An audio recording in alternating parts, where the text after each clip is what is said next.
The big white folks don't, then they come to the Negro. But it's those people that's been hooked. And I was trying to tell these Russians, yesterday I said what they did to the black community was horrible, it was deadly, it was all of those things. What they do on the white folks is faster and worse. Remember, 70,000 white folks is dying every year. 200 a day from ODs. That's like, hey man, that's a lot of people.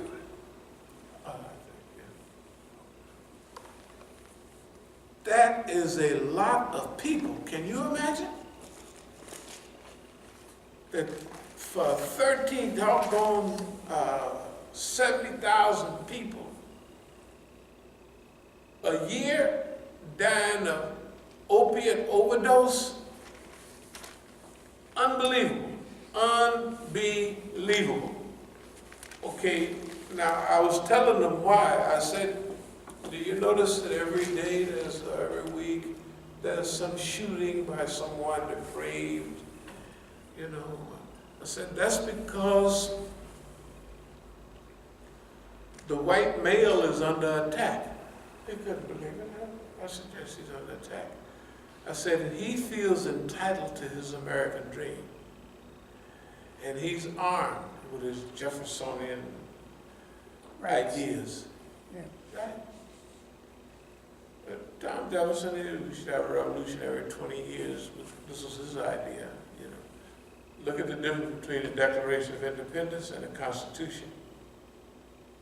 And remember, the white folks, all of the first articles, 10 articles of the Constitution, first 10 amendments, deals with the people's rights against the government.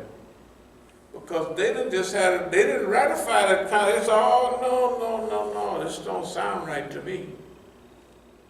You got a strong government, we might as well have a king if you're gonna have a few little guys sitting around talking trash. We need protection. That's what the Bill of Rights are. The First Amendment, the right of freedom of speech, press, religion, and in some extended circumstances, freedom of association. I can associate with anybody I want without being called guilty. Harassed. Yeah. The right to bear arms, why is it so high on the thing? The right to protect yourself against a straying government. And this is what we encourage our friendly white people to start talking about. Because the dumb school kids and all the other people think it's a problem with guns. There's been guns in America all the time. From day one. From day one. All households when you were younger had guns. Everybody just had a gun. You had a gun. Everybody, all the places. And in the South, everybody had guns. Either for protection, for hunting. Just remember, people just stopped hunting for food. Coon hunting and all this, they was, when I was a kid in the South, we trying to kill them coons and possums and put them on the table. You wouldn't even eat a possum. Like you say, look at that thing. Rabbits too. Oh, rabbit shoot. I used to shoot rabbits myself. The first thing you got was a .22 to shoot rabbits. And remember, I could shoot a bow and arrow? When I went down there in 57 or 56, I was telling everybody I could. And so my father said, you can't hit no rabbit with that thing. So man, I got lucky. Across the cotton field, was just cut. Hit that boy on the tail, didn't kill him, he run off.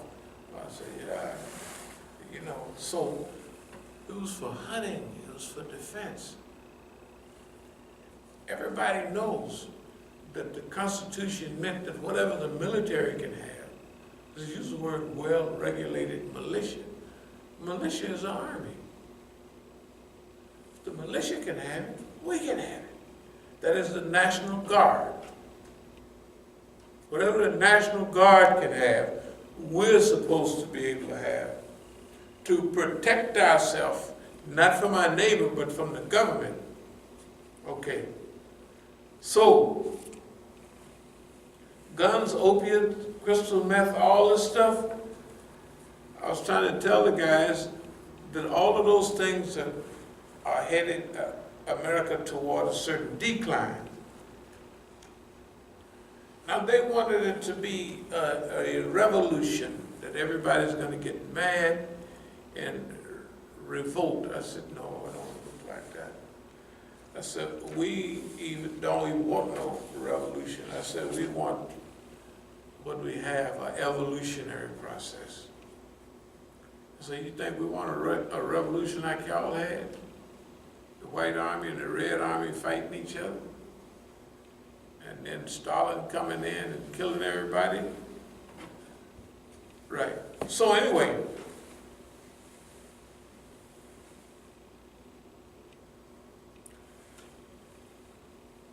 it's difficult to make or help other people understand where we're coming from. That's why this letter is so important. I said, no, we're not trying to blow up or kill anybody. In fact, all of that comes from the system, trying to take your weapons away. And then I told them about, well, the religion that's going to be fighting. I said, all our relatives. I said, you see these chairs in here? I said, we have them for funerals and weddings because when someone dies and get married, the whole extended family come. And he may be one of him and the rest of his family is Christian. I said, we had a chair. I said, number one, the American women can't come in with the dresses they have on and sit down. You know what I mean? I mean, just all their body parts, so you'll have a perfect vision of, you just can't do it. So they can sit down and they can be comfortable. Plus they're not used to that. So that's why we have them. That's why we have those chairs. I said, and our biggest informative and compassionate time is doing marriages and doing the death. When people come, we try to make them feel comfortable. Oh, what would you like to say? You know, whereas, you don't have to have no written speech. You just say and feel like it's comfortable. And no tension. Right, and no tension. People come up and stutter. Some come up and give a good talk, but everybody gave their part. And I said, that's where we're coming from. And I said, for us, nonviolent resistance is alternative systems. That's church center. I said, now we're going to have a problem. We are having a problem because when I talk to my friends who's preachers about maybe parking those, they had them big BMWs, 790, 740, something. 750. 750, big 4-doors, nice boys. I think they like that one.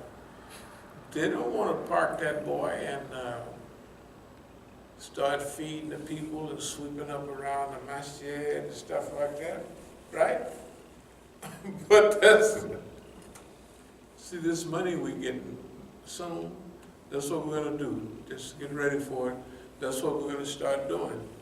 You know, we'll make, for here, we'll make downstairs comfortable for people to, if they want to, and it's cold, we'll have maybe 1 meal a day for them, or 2 meals a day, or, you know, a big brunch in the morning, and then supper in the evening. That's just to get started. But we're not gonna, and if we have, they'll be able to, that's what the Masjid was for. They had Ali Sufa. The people that live, now we don't want the Negro police, I was there in the Masjid. Well, stay at home, go to the house. I want to get my deed right. You can do it at the house, you know. Don't nobody want to see no Negroes all the day long, sitting up with the reporters, writing everybody's name down. Anyway, nonviolent resistance for us means an alternative system. That's why we look forward to the funds we look to receive in Oakland. But it don't make no difference what happened in Oakland, California. If we don't get a dime, we still have our issues, and we still have our teaching. See, what I mean to say is, in this section of the war, we've already won that. Because this is what our goal was, is to educate and train people and show people that it's possible.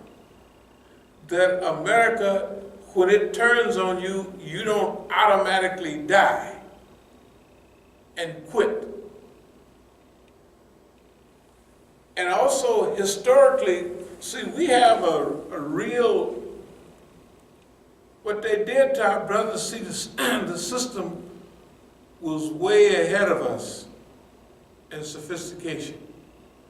The stuff that they got our brothers with was small stuff, man. They got them with girls, they got them with making them mad and fighting other people, the little bitty stuff. That's why a friend of mine, everybody was giving bail to this person who was very popular. And after I talked to him, now I support the person in and out, and everybody knows that. 1,000, much more than any of his crew. But I never gave him bail because he hadn't advanced far enough. But you know, I don't know. And when you and when we was there, that white man be on your case so much, you gotta get smart in a hurry. You know what I mean? And it's different than college boys. I don't know, but the game, you could tell little simple things like, well, you be the big chief. You gone out there, and we'll be behind you. And they didn't do research to see who was making that offer. People need leadership, but the leadership needs a good crew that looks out for them and the movement. And as he has said himself, I said, man, this is beautiful, all these people. I said, I'm laying on. He said, they ain't with me. I said, well, the same situation as we got out there. We already, everybody's the police. So, but he didn't do research. He didn't realize until it was too late that this is, just because this person don't swallow what I'm saying. Well, I couldn't swallow because we was talking about a subject, why blacks were not successful in taking over the drug trade. Well, he was in prison with New York, and he told me, yeah, I asked the Puerto Rican guy why we didn't do this. So he was giving me the spiel. Now the only thing is, at that time I had had more experience with it, South America, Mexico, all over America. So if he's gonna give me the spiel on what's happening and never stopped, had the intelligence to stop and think, what is your opinion on that system? Or to find out that that's what I was all about, was to organize. And I know why the Negro didn't do it, for sure. He was partially correct. He wasn't wrong, but the details, he you know, in other words, he was the big chief. And I know what to do about all of this. And I would just say, well, that's fine. But a big chief also has to have determination, but a certain amount of humility. He has to know who to call on at a certain time. It's management, you know, who has expertise in these issues. And the other problem was you almost have to go along with me. And you could see it in all things like prayers. Okay, now I don't remember that in the Sunnah. I mean, if you was at a meeting, you would take leave, have permission to leave, or if you, sure, but not after prayer. In fact, all over the world I'd already been, and everywhere I went, everybody after they did their salams and dhikr, they got up and left. I never saw nobody. It's not, in fact, in a big super masjid, it would be impossible. 1,000 people in there. Yeah. All you would be doing, you'd never have time for dhikr. You'd be doing. Right? Anyway, now, I love the people, but I'm not putting my life in nobody's hands that don't know what they're talking about. This is the point I'm making. That was a reality. And not rising to a certain level also makes you vulnerable.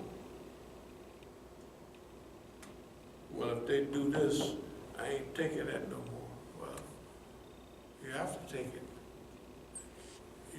If one of your things is not arrogance, but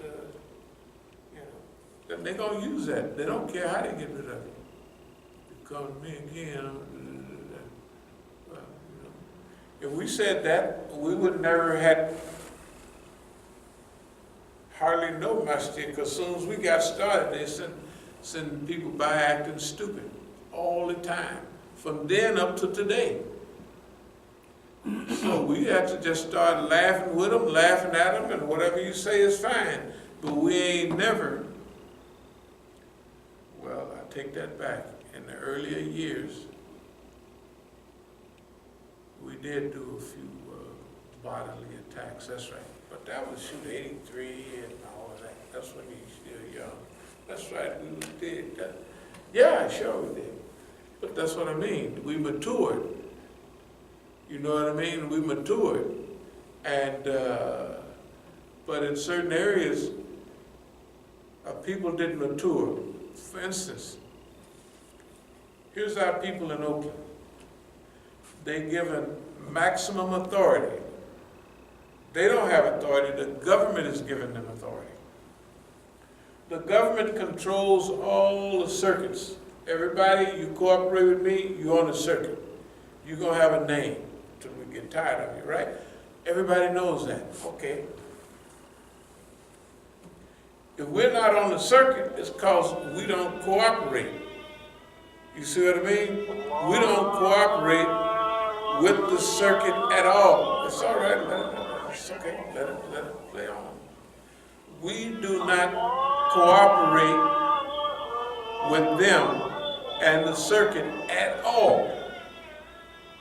Therefore, we're not on the circuit. Right? Persona non grata. We're persona non grata. But we're, let's call it free. But also, the authority that they pass out, they give a person that has no skill, no history, or nothing, authority to attack you, to shoot you, or to do whatever they want to do. That's what they're doing with Mukhtar. They're giving him authority. And they're giving him a team and a crew and information. You hear what Khadijah said, I read your record. And everything they talk about, it has something about an old historical record. And they also say, you slander people calling them the police. I say, you reading from a 50-year-old record that only the police have? How do you get that? You know what I mean? Right? It's so ridiculous. But suppose we responded to that. We never got here. Suppose we're having a Sunday program. Mukhtar walks in the door with a camera. Imam Musa, you stealing the people's money? Imam Musa, just talking. Just running that same thing. And the people there in the program, they're getting ready to, I said, no. We do this all the time. Can't nobody come to our program and set their agenda in our program? Absolutely not. Then the dummy put it on this YouTube. He put it on YouTube. Everything he's saying is a lie. Everything, none of it fits anything of that personality. None of it. Suppose what was they trying to do? They was trying to get us to react to them. When that didn't work, they came over and over again, hoping we'll get these people annoyed, we'll get them to react. It ain't no masjid in the country that I ever heard of that they bring guns 4 or 5 times. And when I get off the plane or I get to the masjid around Maghrib time, there's one of them young Arabs there with a gun on him talking crazy. Because they say he ain't gonna let one of these guys talk crazy to him. And they're talking crazy. And one of them, I dance him around the masjid, and when I get close to him, he reached forward, leaned forward. I said, I told you he was a low-down police. His training kicked in. You know what I mean? Did I see the gun? No. Only thing I saw was about 2 inches of the holster, was sticking down. But it didn't make no difference. When he made that move, that's the police move. Okay. Well, we're not gonna physically fight them guys, none of that. Why? Because they would be getting us involved in their agenda. So what do? We use it over and over and over again till everybody see it 10 times, 20 times, 50 times. Now what do we have? We have the world story we've already wanted. This is them, this is how they act, this is how it goes. And we got everything. We got the national agenda, right? We got, they talk about the Negroes when Mukhtar said, you talked about those people like Zayd and Hamza and all of them.